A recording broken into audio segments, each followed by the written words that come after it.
We at ISU Student Counseling Services would like to welcome and affirm you in all of your identities. We recognize that many identities and communities experience discrimination and oppression, and we strive to provide an inclusive and healing space that acknowledges those impacts. We are dedicated to advocacy, dialogue, and empowerment for the well-being of all individuals and communities. Welcome.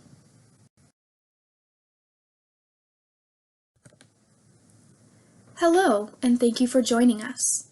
I am Kate Van Pay, staff psychologist at Student Counseling Services, she, her, hers pronouns, and my colleague Lauren Wright, clinical therapist at Student Counseling Services, she, her, hers pronouns, will take over later in the presentation. Before we continue, Lauren and I want to acknowledge that we are two white women talking about ways to support each other, especially Black folks, during this time. Our intention is not to prescribe what Black people need or to take credit for others' voices and messages. Rather, we wanted to share what we as white individuals have found in our personal and social justice learning in order to support the people we care about and do our jobs better. Our hopes for this presentation include increasing awareness that there may be a need in our Black identified friends, family, colleagues, and peers for support due to the ongoing racism pandemic. Increasing awareness about the privilege those of us who hold certain identities, for example being white, have in being able to turn off the news and take a break from what is going on, not fearing for the safety and well-being of those we care about each time they leave the house, considering calling the police when we need support and feeling confident that we will be protected by them, and being able to go about our normal days without significant emotional pain and fear. And providing you with ways to support your Black friends, family, and colleagues, enhancing your understanding of allyship, and giving you an opportunity to take action. I am going to outline ways that we can support each other, especially Black folks, during this time. Remember that each individual is different and will have different needs for support. For white folks, it is important to acknowledge that Black folks may not want to connect with or receive support from white people at this time, which is completely understandable and is not racism. We hope that this presentation will inspire you to do your own reading and learning. To support you in that, we have a list of references and resources at the end of this presentation. So ways to support include checking in with people with whom you have regular contact, but not forcing the person to share. Asking how they are doing, if there are ways you can support them, if they have any needs with which you can help. Be sure you are not asking the person you are trying to support to educate you or others on topics of racism, oppression, privilege, etc. This is your job for yourself, not the job of those who hold oppressed identities. When possible, be flexible with what you are asking or demanding of your person, such as deadlines, requests, social engagements. Also recognize that the person you are supporting may be less mentally or physically present right now. Recognize that if your person is not doing well, experiencing significant emotions or reactions, or needing space, it is not a sign of weakness on their part, but rather an extremely legitimate reaction to this world of racial violence and oppression. Use your voice. Speak up when you hear racist comments or jokes, misinformation, or misrepresentation being spread. Act. This could mean donating to organizations that promote advocacy and social justice, participating in protests, or contacting your government representatives. Educate yourself through reading, listening to speakers, taking a class, or critically thinking.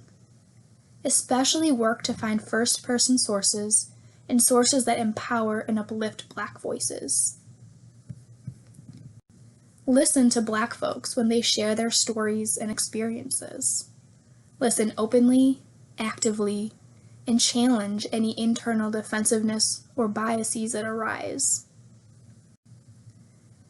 And reflect on why you are engaging in the support actions that you are. Is it to feel good about yourself or relieve guilt?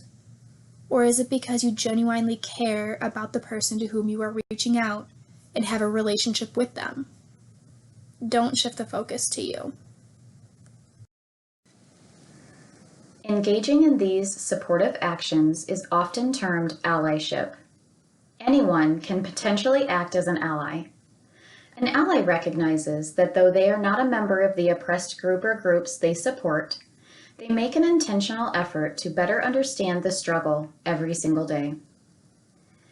Allyship is vital because as an ally, you might hold certain privilege to be a powerful voice alongside and in support of oppressed voices. It's important for allies to learn how to talk about race, from personal reflection to understanding history of race in America and globally.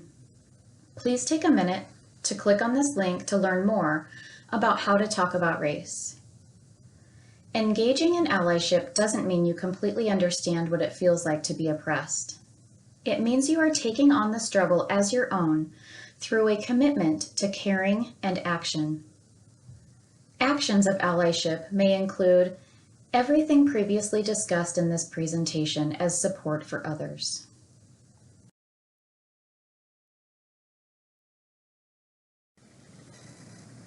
When we have compassion for others, witness their pain, and take action to understand their struggles as our own, it can be fatiguing. This is sometimes called compassion fatigue. Common emotional reactions to witnessing the suffering of others may include anxiety, anger, fatigue, physical tension, and all may lead to withdrawal and isolation. It's important to make space to focus on your own well-being while taking action in support of others. Engaging in allyship is emotional work. It's common to feel overwhelmed when we dig deep emotionally within ourselves and when bearing witness to the pain of others.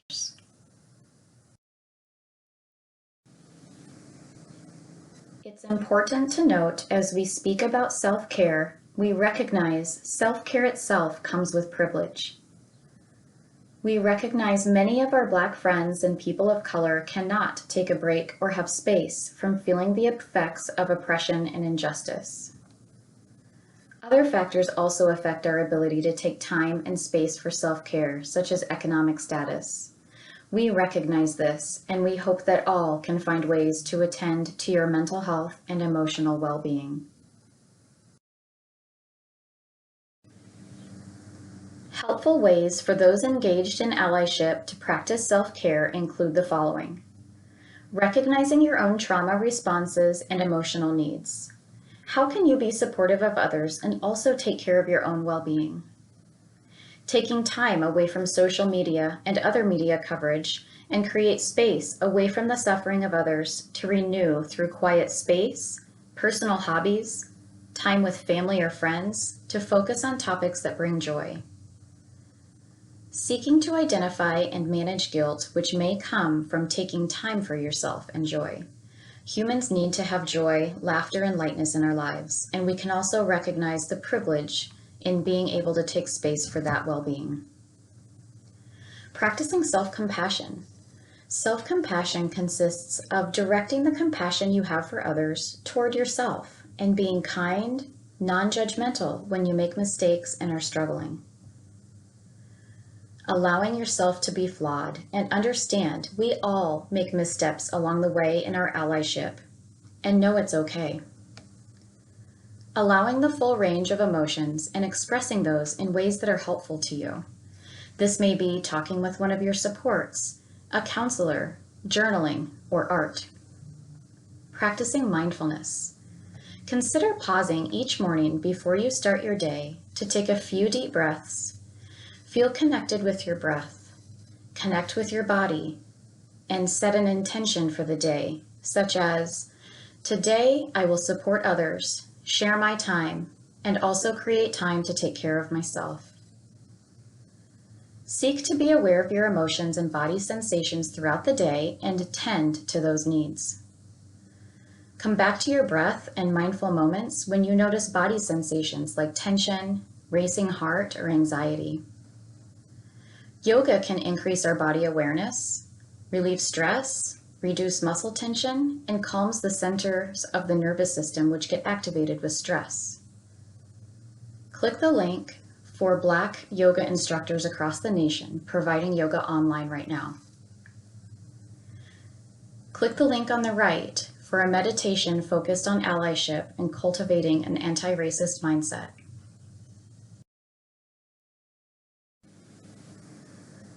We've outlined ways you can support each other during this time and ways you can act in allyship and be a support, especially for your Black friends, family members, colleagues, and peers. Please remember as you move forward in support of others, if you are not sure what to say, listen. If you are not sure what to read, research and read works by authors of color. If you're not sure what to do, donate money or time. Not sure can easily become not my problem, so keep moving forward as a support and be sure to take care of yourself along the way.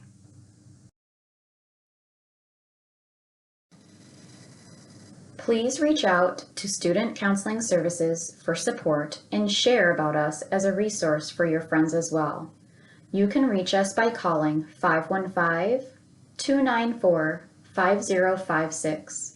We are dedicated to advocacy, dialogue, and empowerment for the well-being of all individuals and communities, and are here for you all. Lauren and I want to make sure we are giving credit to the true voices behind the messages we presented, especially as the voices of people of color are often minimized, discounted, or taken over by white voices. This and the next 2 slides have the names and photographs of the authors of the articles, stories, and resources we read.